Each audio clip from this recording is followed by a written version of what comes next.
Christ is our victory. Daily meditations on great texts from the Book of Books. April 9th. Exploits for God. And such as do wickedly against the covenant shall he corrupt by flatteries. But the people that do know their God shall be strong and do exploits. Daniel 11:32. Although Christians were made to suffer, their steadfastness and the bright hope that cheered them caused the weakest to grow strong and enabled them to approach the rack and the flames undaunted. They imitated the noble bearing of Christ when before his murderers, and by their constancy in the glory of God which rested upon them, they convinced many others of the truth. They imitated the noble bearing of Christ. What finer witness could they have borne, these martyrs of the Dark Ages? Ability to imitate is a skill that grows with practice. The apprentice to the carpenter or the bricklayer has a difficult time at first becoming acquainted with the intricacies of his trade.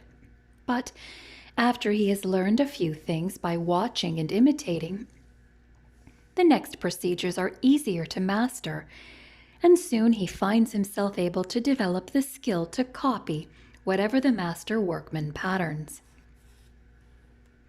Once we have become well acquainted with our master, we begin to know what he would do in our circumstances. It is ours to imitate him. The best test of any contemplated action is, what would Jesus do? The way Jesus met people and dealt with them in kindness, firmness, and love is an example worthy to be imitated. Copy his meekness and humility, his calmness under provocation. Echo his "it is written" when you meet temptation. Duplicate his utter dependence on the will of his Father, and reflect the character of the Father as did the Son. Difficult? Yes, but possible for every child of God.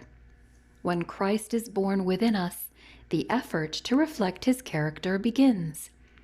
As we grow in grace, we become more and more like the pattern until finally his likeness is perfectly reflected in our lives.